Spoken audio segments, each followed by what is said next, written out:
کیا کہہ رہے ہیں آپ ذوالنورین؟ مہروش کو لگا جیسے ہسپتال کی چھت اس کے سر پہ آ گری ہو۔ میں بدکار نہیں ہوں، نہ میرا شہریار سے کوئی تعلق ہے۔ میں نہیں جانتی یہ سب کیسے ہو رہا ہے، لیکن میں نے کچھ نہیں کیا۔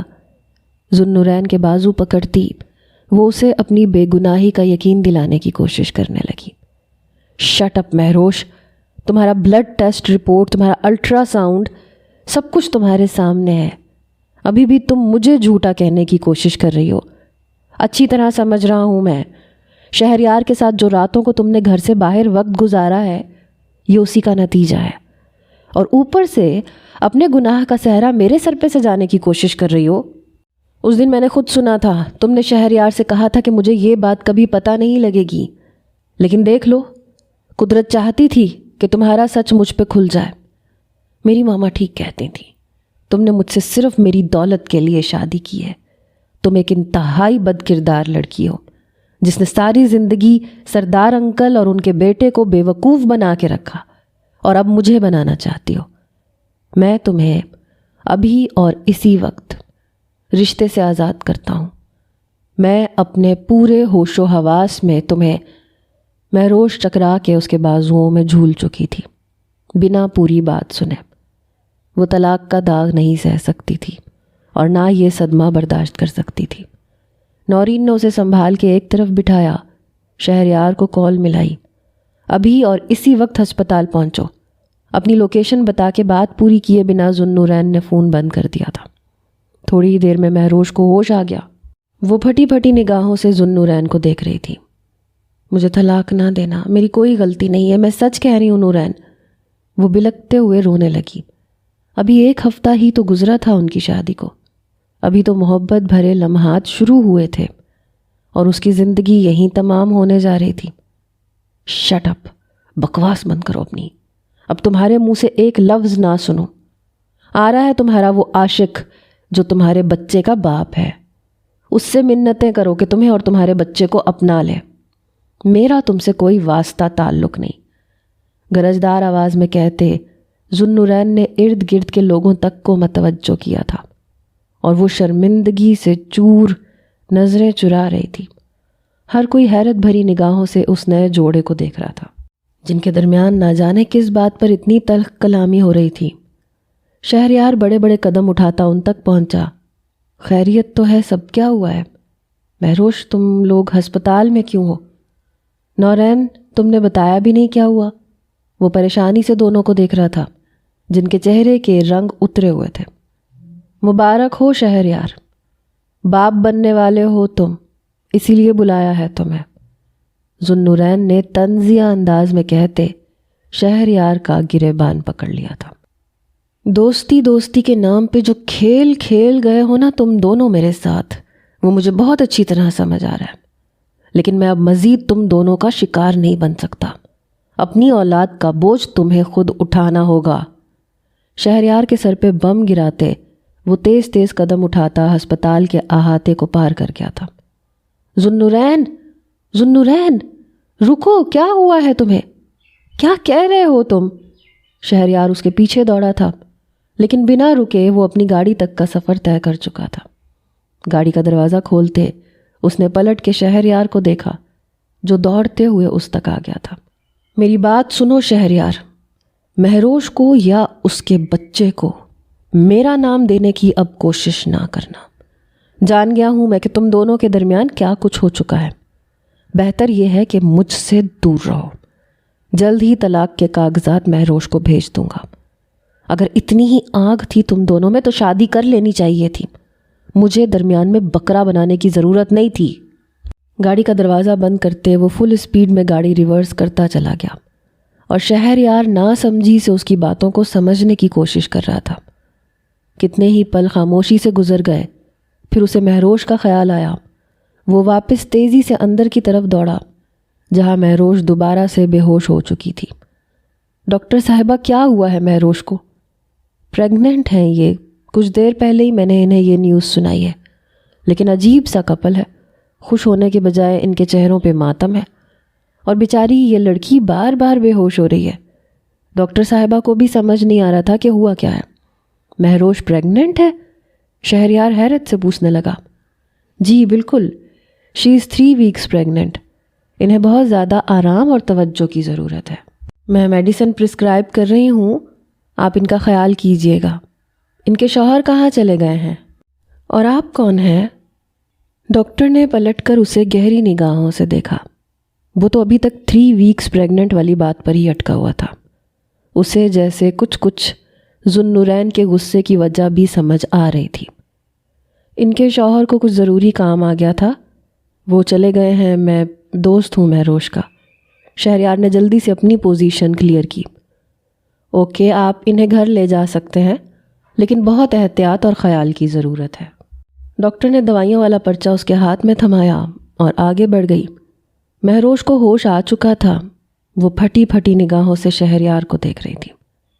شہریار، مجھے نہیں پتا یہ سب کیا ہے، میں 3 ویکس پریگننٹ کیسے ہوں، مجھے کچھ اندازہ نہیں ہے، لیکن ذوالنورین کو لگتا ہے کہ یہ بچہ تمہارا ہے، اسے لگ رہا ہے کہ میرے اور تمہارے بیچ کچھ ہے۔ اپنے مہندی والے ہاتھوں میں منہ چھپائے وہ پھوٹ پھوٹ کے رونے لگی۔ شہریار کے قدموں تلے سے زمین نکلی تھی، لیکن مہروش کی حالت قابل دید تھی۔ سنبھالو خود کو مہروش، چلو گھر چلو، بات کرتا ہوں میں ذوالنورین سے، کوئی غلط فہمی ہوئی ہوگی، کبھی کبھی رپورٹس بھی بدل جاتی ہیں، میں کسی اور ڈاکٹر سے اپوائنٹمنٹ لیتا ہوں، دوبارہ چیک اپ کروا لینا، کسی دوسری لیبارٹری سے ٹیسٹ کروا لیتے ہیں، ہو سکتا ہے اس ہسپتال کی لیبارٹری کے ٹیسٹ صحیح نہ ہو۔ اس نے سمجھداری کی بات کی تو مہروش بھی اسے دیکھنے لگی۔ ہاں ایسا ہو سکتا ہے، چلو ابھی کسی اور ڈاکٹر کے پاس چلتے ہیں، کسی اور لیبارٹری چلتے ہیں۔ وہ فوراً ہی کھڑی ہو گئی۔ مہروش، تمہاری حالت ابھی ٹھیک نہیں ہے، پہلے گھر چلو، کچھ کھا پی لو، شام کو دیکھتا ہوں، کسی اچھی گائناکالوجسٹ سے رابطہ کرتا ہوں۔ اس وقت ذوالنورین کو کچھ بھی سمجھانا مشکل ہے، ڈاکٹر کی رپورٹ ہاتھ میں آئے گی تو پھر میں خود اس سے بات کروں گا۔ ابھی دادی کو بھی کچھ نہ کہنا، ان کی طبیعت تمہاری شادی والے دن سے ٹھیک نہیں ہے، وہ ہمارے گھر پہ ہی ہیں، تم بھی وہیں چلو، کہہ دینا کہ کچھ دن رہنے کے لیے آئی ہو۔ مہروش کو سمجھاتے ہوئے وہ اسے اپنے ساتھ اپنے گھر لے گیا۔ سارا راستہ وہ بس آنسو ہی بہاتی رہی، البتہ دادی کے سامنے جانے سے پہلے اس نے اپنے آپ کو سنبھال لیا تھا۔ دادی نے اس کے ماتھے کو چوم کے اسے سینے سے لگایا۔ پہلی بار ان کی پوتی اتنے دن ان کی آنکھوں سے دور رہی تھی۔ مہروش میری بچی، کتنی دبلی ہو گئی ہو، اپنا خیال نہیں رکھتی ہو کیا؟ اور آنکھیں کیسے سرخ ہو رہی ہیں، بیمار ہو؟ دادی نے فوراً ہی اس کے چہرے کو دیکھ کے بھانپ لیا کہ کچھ نہ کچھ معاملہ چل رہا ہے۔ نہیں دادی، بس تھکن بہت زیادہ ہو گئی ہے، آپ کو تو پتہ ہے نا، بہت لمبا سفر کر کے آئی ہوں، آپ کی یاد آ رہی تھی اسی لیے شہریار کے ساتھ چلی آئی، اب کچھ دن یہیں گزاروں گی آپ کے پاس۔ اپنے جذبات پہ قابو پاتے اس نے اپنی آواز کو بہت مشکل سے نارمل رکھا۔ چلو پھر ہم اپنے گھر چلتے ہیں بیٹی، تم نہیں تھی تو میں یہاں سردار کے گھر رک گئی تھی، اب تم آ گئی ہو تو ہم اپنا گھر آباد کرتے ہیں، جب تک تم ہوگی میں اپنے گھر میں ہی رہوں گی۔ حشمت بھی کو اپنے گھر کی یاد ستا رہی تھی۔ سردار صاحب کے گھر ان کا دل نہیں لگ رہا تھا اور اپنے گھر وہ تنہا رہ نہیں سکتی تھیں۔ نہیں دادی، آپ کو جانے کی کوئی ضرورت نہیں ہے، آپ دونوں یہیں رہیں گی، اور ویسے بھی وہ کچھ ہی دنوں کے لیے آئی ہے، آپ کی پوتی، پھر تو آپ کو ہمارے پاس ہی رہنا ہے نا، تو آپ اپنے گھر کو بار بار کیوں یاد کر رہی ہیں؟ شہریار نہیں چاہتا تھا کہ وہ ایک پل کے لیے بھی مہروش کو اکیلا چھوڑے، کیونکہ اس کی حالت ٹھیک نہیں تھی۔ اس نے زبردستی دادی کو اور مہروش کو روک لیا تھا۔ مہروش دادی سے ملنے کے بعد اپنے کمرے میں بند ہو گئی تھی، نہ اس نے دوپہر کا کھانا کھایا تھا، نہ ہی شام کی چائے پر وہ کمرے سے نکلی تھی، تو شہریار خود ہی زبردستی دروازہ کھلوا کے اس کے پاس چلا گیا۔ مہروش واش روم میں تھی اور اس کے کیے کرنے کی آواز باہر تک آ رہی تھی۔ شہریار خاموشی سے بیڈ پہ ہی بیٹھ گیا۔ تھوڑی دیر بعد وہ باہر نکلی تو اس کا حال بالکل خراب تھا۔ مہروش، کیا حالت کر لی ہے اپنی، دادی کو کیا جواب دو گی؟ سنبھالو خود کو۔ ڈاکٹر بلکیس سے بات ہو گئی ہے میری، اپوائنٹمنٹ مل گیا ہے، رات 9 بجے جانا ہے، انہی کے پاس لیبارٹری میں ٹیسٹ ہو کے ہاتھ کے ہاتھ رپورٹ بھی مل جائے گی۔ شہریار، مجھے ذوالنورین سے بات کرنی ہے، میں چاہتی ہوں کہ اسے بھی ڈاکٹر کے پاس ساتھ لے کے چلوں؟ میں اسے فون کرتی ہوں۔ دیوانوں کی طرح فون اٹھائے وہ نہ جانے کون سی دفعہ فون ملا رہی تھی۔ سچ بتاؤ، تم نے صبح سے ابھی تک کتنی بار ٹرائی کیا ہے؟ شہریار کی بات پہ مہروش لب کترنے لگی۔ اس نے سیدھے سیدھے تمہارے کردار پہ الزام لگایا ہے اور ساتھ ہی مجھے بھی بد کردار قرار دے دیا ہے۔ تمہیں کیا لگتا ہے وہ اتنی آسانی سے تمہاری بات سنے گا؟ اسے تم پہ بھروسہ تو ہونا چاہیے تھا کہ وہ ہاسپٹل کی رپورٹ کو غلط قرار دے پاتا۔ مجھے نہیں پتا شہریار اس کے دماغ میں اور دل میں کیا چل رہا ہے، لیکن مجھے اپنا اور اس کا رشتہ بچانا ہے۔ یہ اسی کا بچہ ہے، میں اسی کے بچے کی ماں بننے والی ہوں، اور اسے یہ بات سمجھنی ہوگی۔ دیوانوں کی طرح وہ پھر نمبر ڈائل کرنے لگی، لیکن فون بند جا رہا تھا۔ اٹھو، چلو اپنا حلیہ درست کرو، ہاسپٹل جانے کی تیاری پکڑو۔ واپسی میں ڈاکٹر کی رپورٹ اور سب کچھ لے کے تمہارے سسرال جائیں گے۔ میں خود بات کروں گا پھر، اور اپنا حلیہ ٹھیک کر کے آنا۔ دادی سے ہم ڈنر کا کہہ کے نکلیں گے۔ شہریار اسے سمجھاتے ہوئے باہر کی جانب چل پڑا تھا۔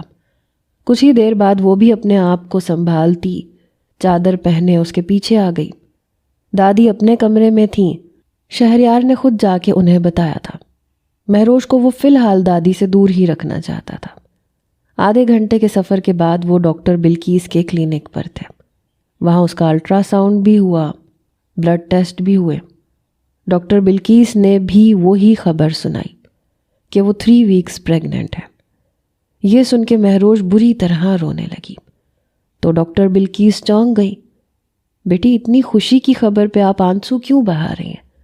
کیا آپ کے شوہر خوش نہیں ہیں؟ ڈاکٹر صاحبہ، میری شادی کو ابھی 1 ہفتہ ہوا ہے اور میں 3 ویکس پریگننٹ ہوں۔ میرے شوہر مجھے بد کردار قرار دے چکے ہیں، وہ مجھے طلاق دینے والے ہیں۔ مہروش نے روتے ہوئے ڈاکٹر کو اپنا غم کہہ سنایا، جسے سن کے وہ چونک گئیں، اور پھر انہوں نے مہروش کا ہاتھ پکڑ لیا اور کچھ ایسی باتیں کہیں جنہیں سن کر مہروش اور شہریار دونوں ہی چونک گئے۔ آپ اپنے ہسبینڈ کو لے کے میرے پاس آئیں، میں ان سے خود بات کرنا چاہوں گی۔ ڈاکٹر بلکیس نے آخر میں اسے بہت محبت سے ذوالنورین کو لانے کے لیے کہا، اور وہ سر ہلا کے رہ گئی۔ ہسپتال سے واپسی کے راستے پہ مہروش نے اپنے آنسو پونچھ لیے تھے۔ اسے اب نورین سے ملنا تھا۔ وہ اپنے سسرال پہنچی، لیکن وہاں پہ کوئی بھی نہیں تھا۔ اس کے ساس سسر کی شاید آج رات کی فلائٹ تھی، اس لیے وہ دونوں جا چکے تھے۔ ذوالنورین کے بارے میں چوکیدار کو کچھ علم نہیں تھا۔ فکر نہ کرو، میں تلاش کرتا ہوں نورین کو، ساری بات میں خود اس سے کروں گا، بالکل پریشان نہ ہو۔ مہروش کے سر پہ ہاتھ رکھتے اس نے تسلی دی۔ اس مشکل وقت میں وہ اس کے لیے ایک مضبوط سہارا تھا۔ ذوالنورین کے گھر سے جب وہ واپسی شہریار کے گھر لوٹے تو نورین کی گاڑی باہر کھڑی دیکھ کر مہروش کے اوسان خطا ہوئے۔ نورین یہاں؟ کہیں اس نے دادی کے سامنے کچھ نہ کہہ دیا ہو۔ وہ گھبرا کے اندر کی طرف دوڑی تھی۔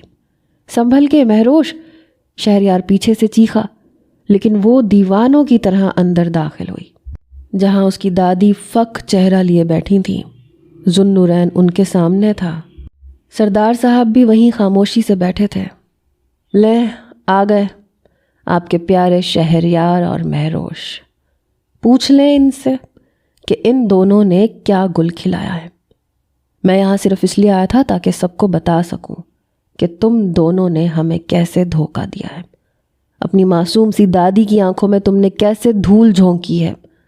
جس کا بچہ ہے اسی کو مبارک ہو، میرا کوئی واسطہ تعلق نہیں۔ سردار صاحب بہت مبارک ہو آپ کو، آخر آپ دادا بننے والے ہیں۔ مٹھائی کا ڈبہ بھی لایا ہوں میں، سب لوگ منہ میٹھا کر لیں۔ یہ دونوں تو آپ کا منہ میٹھا نہیں کروانے والے تھے، اس لیے میں نے سوچا میں ہی مٹھائی لے جاؤں۔ ذوالنورین نے نفرت بھری نگاہوں سے مہروش کو دیکھا تھا۔ جن آنکھوں میں اس کے لیے کبھی محبت کے دیپ جلتے تھے، آج وہاں انگارے دیکھنا مہروش کے لیے ناقابل برداشت تھا۔ تمہیں غلط فہمی ہو رہی ہے ذوالنورین، یہ تمہارا بچہ ہے، پلیز میری بات سنو۔ مہروش فوراً اس کے نزدیک ہوئی، اس کا ہاتھ پکڑ لیا۔ ذوالنورین نے بہت تیزی سے اس کا ہاتھ جھٹکا اور مہروش پیچھے کی جانب گر پڑی۔ شہریار نے دوڑ کر اسے سنبھالا، چوٹ لگنے سے بچایا۔ خبردار جو اپنی گندی زبان سے اب میرا نام لیا تو کاش میں اپنی ماں کی بات پہلے سمجھ لیتا. میں ابھی اور اسی وقت اپنے پورے ہوش و حواس میں تمہیں طلاق دیتا ہوں، طلاق دیتا ہوں، طلاق دیتا ہوں. ذوالنورین نے کھڑے کھڑے اس کا اور اپنا رشتہ ختم کیا تھا. ان لفظوں کی سختی نہ برداشت کرتے ہوئے مہروش بری طرح سے بے ہوش ہوئی تھی اور شہریار اسے سنبھالتے ہوئے صوفے پہ لٹا چکا تھا. بہت پچھتاؤ گے ذوالنورین اپنی اس جلد بازی پر. تم نے ہوش کے ناخن لینے کے بجائے وہ حرکت کی ہے جس کا میں تصور بھی نہیں کر سکتا تھا. شہریار غصے سے پاگل ہونے لگا تھا. منہ نہ لگو میرے تم شہریار. اچھی طرح جانتا ہوں میں کہ تم کس کردار کے مرد ہو. دوستی دوستی کہہ کے تم نے جو کچھ کیا ہے نا وہ ڈھکا چھپا نہیں رہا. ہماری شادی کو 1 ہفتہ بھی نہیں ہوا اور تمہاری پیاری مہروش 3 ہفتے کی پریگننٹ ہے. یہ سب کچھ بہت پہلے ہی ہو چکا. میں اندھا تھا جسے کچھ سمجھ میں نہیں آیا. تمہارے باپ کا لحاظ کر رہا ہوں ورنہ ابھی تک تمہیں مار مار کے تمہاری جان لے چکا ہوتا. ذوالنورین نے مٹھیاں بھینچتے ہوئے شہریار کو نفرت بھری نظروں سے دیکھا تھا. ذوالنورین کاش کہ تم نے تھوڑا صبر اور حوصلے سے کام لیا ہوتا. کاش تم نے ڈاکٹر سے ہر بات ڈسکس کی ہوتی. کاش تم نے مہروش پہ بھروسہ کیا ہوتا تو آج یہ نہ ہوتا جو تم کر چکے ہو. بہت پچھتاؤ گے اپنے اس عمل پہ جب تمہیں سچائی پتہ چلے گی. پچھتا تو میں رہا ہوں جب میں نے مہروش پہ یقین کیا، اس سے محبت کی اور اس سے شادی کی. مہروش اور اس کی اولاد تمہیں مبارک ہو. ذوالنورین ٹیبل پہ لات مارتا تیزی سے باہر نکل گیا. مہروش کو ہوش نہیں آیا تھا اور شہریار دادی کے سامنے مجرم بنا کھڑا تھا. کیوں کیا شہریار تم نے ایسا؟ کتنا بھروسہ کیا میں نے تم پہ. اپنی جوان بچی کو ہمیشہ تمہارے ساتھ گھومنے پھرنے کی آزادی دی. کیا اس کا یہ صلہ دیا تم نے مجھے؟ حشمت بھی بری طرح سے رونے لگی. اسے یقین نہیں آیا کہ دادی بھی اس پہ اعتبار نہیں کر رہی. دادی غلط فہمی ہو گئی ہے ذوالنورین کو. یہ بچہ اسی کا ہے. میں اور مہروش بد کردار نہیں ہیں. ہم ہاسپٹل سے ہی آ رہے ہیں اور دیکھیں ڈاکٹر نے کیا لکھ کے دیا ہے. اگر ذوالنورین کو اعتبار نہیں تھا تو وہ DNA ٹیسٹ بھی کروا سکتا تھا. یہ بچہ اسی کا ہے. ڈاکٹر نے بتایا ہے کہ پریگننٹ ہونے سے پہلے کا بھی کچھ وقت پریگننسی کے دنوں میں ہی شمار ہوتا ہے. حمل بھلے ہی مہروش کو شادی کے بعد ٹھہرا ہو لیکن شادی سے پہلے کے وہ دن جو اس نے پیریڈز کے بغیر گزارے تھے وہ بھی اسی حمل میں گنے جاتے ہیں اور اسی کے مطابق ٹیسٹ رپورٹ آتی ہے. یہ بچہ ذوالنورین اور مہروش کا ہی ہے لیکن بس فرق اتنا ہے کہ شادی سے پہلے کے کچھ دن اسی پریگننسی کا حصہ بن گئے اور یہ بات ذوالنورین سمجھ نہیں سکا. پتہ تو مجھے بھی نہیں چلتا اگر ڈاکٹر نہ بتاتی. اتنا اعتبار تو ایک مرد کو اپنی عورت پر ہونا چاہیے نا. کیا مہروش کا کردار اتنا کچا تھا کہ نورین نے یوں ہی اس پہ بدنامی کا داغ لگا دیا؟ دبے دبے لفظوں میں شہریار نے ڈاکٹر کی بتائی بات بڑوں کو کہہ سنائی جسے سن کے دادی بھی ایک دم خاموش ہو گئی. واقعی ایسا تو ممکن تھا لیکن شاید کسی نے سوچا نہیں تھا. مگر اب کیا ہو سکتا تھا؟ ذوالنورین اسے طلاق دے کے جا چکا تھا. میں بات کرتا ہوں نورین سے، دادی اسے سمجھاتا ہوں. شہریار فوراً کھڑا ہوا. کوئی فائدہ نہیں شہریار، ذوالنورین اسے طلاق دے چکا ہے. ویسے بھی ایک ایسا مرد جسے اپنی عورت پر اعتبار نہ ہو، اس مرد کو دوبارہ سے اپنی بیٹی کی زندگی میں شامل کرنا اسے دکھ دینے کے برابر ہے. اگر یہ رشتہ اتنا کچا تھا تو دوبارہ نہ ہی جڑے تو بہتر ہے. سردار صاحب نے اپنے بیٹے کو روک لیا تھا. مہروش کو کافی دیر بعد جا کے ہوش آیا اور وہ بار بار بری طرح رو رہی تھی. کبھی چپ ہو جاتی، کبھی دادی کو تکتی، کبھی شہریار کو دیکھ کے رونے لگتی. ذوالنورین اسے چھوڑ کے جا چکا تھا. یہ وہ حقیقت تھی جسے برداشت کرنا اس کے لیے ممکن نہیں تھا. بہت مشکل سے اس کے دن گزر رہے تھے. سردار صاحب نے حشمت بھی اور مہروش کو اپنے ہی گھر میں جگہ دے دی تھی. شہریار کے ذریعے سے مہروش کو پتہ چلا تھا کہ ذوالنورین امریکہ چلا گیا ہے اپنے ماں باپ کے پاس. پھر اس کے والد کا بائی پاس آپریشن ہوا اور ان کی زندگی اس میں چلی گئی. ذوالنورین اور اس کی والدہ 8 مہینے بعد پاکستان واپس لوٹ آئے تھے۔ حمل کے یہ دن مہروش نے بہت مشکل سے گزارے تھے۔ پورے خاندان کی جانب سے اس پہ انگلیاں اٹھی تھیں۔ پاس پڑوس والے، رشتہ دار، ہر کوئی جاننا چاہتا تھا کہ ذوالنورین نے اسے کیوں چھوڑا، لیکن وہ پوری طرح خاموش ہو چکی تھی۔ اور پھر 9 مہینے پورے ہونے کے بعد ذوالنورین اور مہروش کی ایک خوبصورت سی بیٹی مہروش کی آغوش میں چلی آئی۔ مہروش نے اس کا نام جنت رکھا تھا، لیکن وہ جنت اپنے باپ کے پیار کے بغیر ہی اس دنیا میں آئی تھی، اور شاید اسے ایسے ہی رہنا تھا۔ شہریار نے اپنی گود میں اسے لے کے بہت پیار کیا تھا، اس کا بہت خیال رکھنے کی کوشش کی تھی۔ پریگننسی کے دنوں میں وہ مہروش کے لیے فرشتہ ثابت ہوا تھا۔ مہروش کو ذوالنورین نے اپنی سالگرہ کے دن طلاق دی تھی، وہ سالگرہ جس کے سرپرائز کے لیے وہ شہریار کے ساتھ مل کے کب سے تیاری کر رہی تھی۔ وہی دن اس کی زندگی کی بربادی کا دن بن گیا تھا۔ اسی دن اسے اپنے حمل کی خبر ملی اور اسی دن ساتھ ہی اسے طلاق بھی ہو گئی۔ وہ ایک تاریخ اس کی زندگی میں سب کچھ بدل چکی تھی۔ شہریار اپنے ساتھ مہروش کو گھر لے آیا۔ دادی بالکل خاموش ہو چکی تھی۔ پہلے انہوں نے بن ماں باپ کی مہروش کو پالا اور اب بن باپ کی جنت کو پالنا تھا۔ ان کی ہڈیوں میں اتنی جان نہیں تھی۔ وہ روتے ہوئے سردار صاحب سے بار بار مہروش کا خیال رکھنے کی تاکید کرتی۔ 1.25 مہینہ پورا ہوا تو سردار صاحب نے مہروش کو شہریار سے شادی کے لیے راضی کرنے کی کوشش کی، لیکن اس نے صاف انکار کر دیا کہ وہ اپنے اوپر لگائے گئے الزامات کو سچ ثابت نہیں ہونے دے سکتی۔ مگر سردار صاحب اور دادی کے لاکھ منانے پر وہ راضی ہو گئے، اور پھر ان دونوں کا سادگی سے نکاح ہو گیا۔ شادی کی رات دادی نے جنت کو اپنے پاس رکھ لیا اور مہروش شہریار کے کمرے میں بیٹھی تھی۔ I am really sorry Shahryar, میں جانتی ہوں مجھے زبردستی تمہارے سر پہ مسلط کیا گیا ہے۔ تم مجھ میں انٹرسٹڈ نہیں تھے، لیکن مجھے اور میری اولاد کو تمہارے گلے باندھ دیا گیا۔ آنکھوں سے آنسو ٹوٹ کے گرنے لگے تو شہریار کے دل کو کچھ ہونے لگا۔ کیسی باتیں کرتی ہو؟ جسے تم اپنی بیٹی کہہ رہی ہو نا، اسے میں نے اپنا مان دے کر اپنی گود میں اٹھایا ہے۔ 9 مہینے تمہارے ساتھ میں ایک ایک پل گزار چکا ہوں، اسی لیے جنت پر سب سے زیادہ حق میرا ہی ہے۔ میرے اور تمہارے درمیان وہ ہمیشہ ایک مضبوط کڑی کی طرح رہے گی، کیونکہ جتنی محبت مجھے جنت سے ہے شاید اتنی تم سے بھی نہ ہو سکے۔ وہ میری زندگی میں آنے والی وہ پہلی لڑکی ہے جس سے میں نے سچی محبت کی ہے۔ شہریار نے دل کھول کر جنت کے لیے اپنی محبت کا اظہار کیا تھا۔ واقعی اس نے جنت کو بالکل ایک باپ کی طرح سینے سے لگایا تھا۔ مہروش روتے ہوئے اس کے سینے سے لگ گئی۔ زندگی نے شاید اس کے لیے شہریار کو ہی منتخب کیا تھا۔ ذوالنورین کو اور ماضی کو بھلا کر وہ شہریار کے سنگ آگے بڑھنے لگی۔ دھیرے دھیرے جنت بڑی ہونے لگی تو اس کا رنگ، روپ، اٹھنا بیٹھنا سب کچھ ذوالنورین کی طرح ہوتا چلا گیا۔ اسے دیکھتے ہی کوئی بھی کہہ سکتا تھا کہ وہ ذوالنورین کی اولاد ہے۔ 1 سال بہت تیزی سے گزر گیا۔ جنت کی پہلی سالگرہ کا دن آیا تو شہریار نے بھرپور تیاریاں کی۔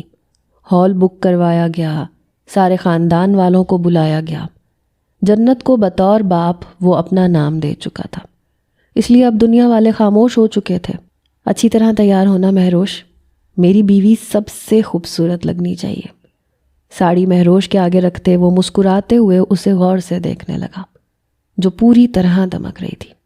ہاں ہاں اچھی طرح ہی تیار ہوں گی، بے فکر رہو۔ بڑے بڑے جھمکے کانوں میں ڈالتے اس نے ایک نظر خود کو آئینے میں دیکھا تھا۔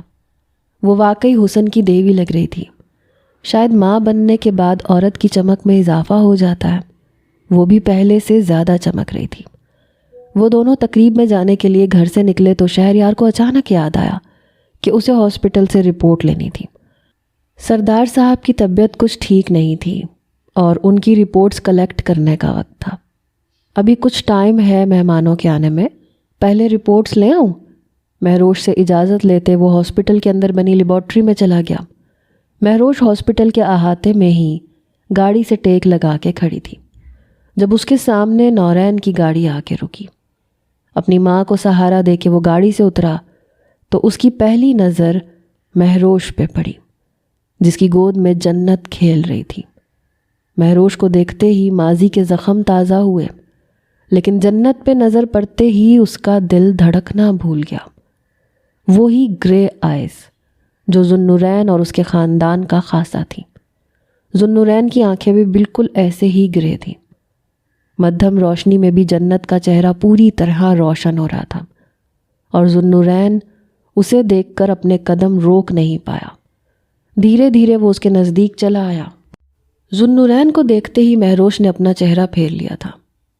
یہ تمہاری اور شہریار کی بیٹی ہے نا؟ بکھرے لہجے میں کہتے وہ مہروش کو چونکا گیا تھا۔ مہروش نے پلٹ کے غور سے اسے دیکھا تو وہ پوری طرح ٹوٹ کے بکھرا ہوا تھا۔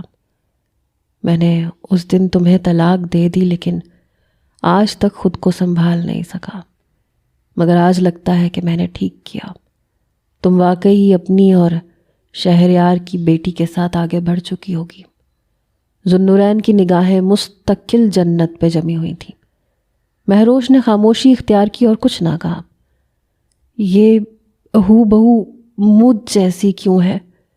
جنت کی آنکھوں میں دیکھتے ہوئے وہ نہ چاہتے ہوئے بھی سوال کر بیٹھا۔ مہروش لب کتر کے رہ گئی۔ نہ جانے شہریار کہاں رہ گیا تھا۔ اس سے پہلے کہ ان کے درمیان اور کوئی بات ہوتی، شہریار چلا آیا۔ ذوالنورین کو اتنے عرصے بعد اپنے سامنے دیکھ کے وہ چونک اٹھا۔ نورین کی حالت قابل دید تھی۔ مہروش سے علیحدہ ہو کے وہ شاید اپنی ہی آگ میں جل رہا تھا۔ مبارک ہو نئی زندگی تمہیں شہریار، اپنی بیوی اور بیٹی کے ساتھ بہت مکمل لگ رہے ہو۔ ذوالنورین نے شہریار کو مبارکباد دی اور وہ دھیمے سے مسکرا دیا۔ آج میری بیٹی کی سالگرہ ہے، ہو سکے تو سچے دل سے اسے دعائیں دے دو تاکہ اس کا مستقبل روشن رہے۔ شہریار نے محبت سے جنت کے گال کو چومتے ہوئے گاڑی کا دروازہ کھولا اور مہروش جنت کو لے کے گاڑی میں بیٹھ گئی۔ شہریار نے ایک نظر نورین پہ ڈالی اور گاڑی ریورس میں لے لی۔ انہیں جلد سے جلد ہال پہنچنا تھا جہاں مہمان آنے ہی والے تھے۔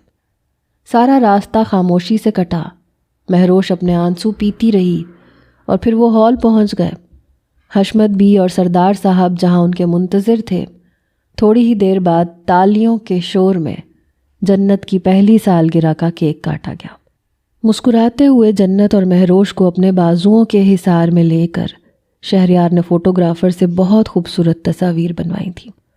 ان کی زندگی ایک نئے سفر پہ نکل چکی تھی، جبکہ ذوالنورین اپنی ہی لگائی آگ میں جھلس رہا تھا۔ نہ جانے کبھی وہ جان سکے گا یا نہیں کہ جنت اس کی اپنی بیٹی ہے۔ اس کے لگائے گئے سارے الزامات غلط تھے۔ اس نے جو بہتان باندھے تھے وہ سوائے جھوٹ کے اور کچھ نہیں تھے۔ کاش کہ وہ تھوڑا سا حوصلہ کرتا، تھوڑا سا صبر رکھتا، اپنی بیوی پہ اعتبار کرتا، تو آج اس کی زندگی میں وہ ساری خوشیاں ہوتیں جو شہریار کی زندگی میں تھیں۔ شہریار نے کبھی مہروش سے محبت نہیں کی تھی، لیکن جنت سے اسے بے انتہا محبت تھی، اور اسی محبت کی وجہ سے آج مہروش اس کے دل میں دھڑکنے لگی تھی۔ وہ اپنی زندگیوں میں مکمل ہو چکے تھے۔ کبھی کبھی چیزیں جیسی نظر آتی ہیں ویسی نہیں ہوتی۔ کسی بھی عورت کے کردار پر بہتان باندھنے سے پہلے ایک مرد کو 1000 بار سوچنا چاہیے۔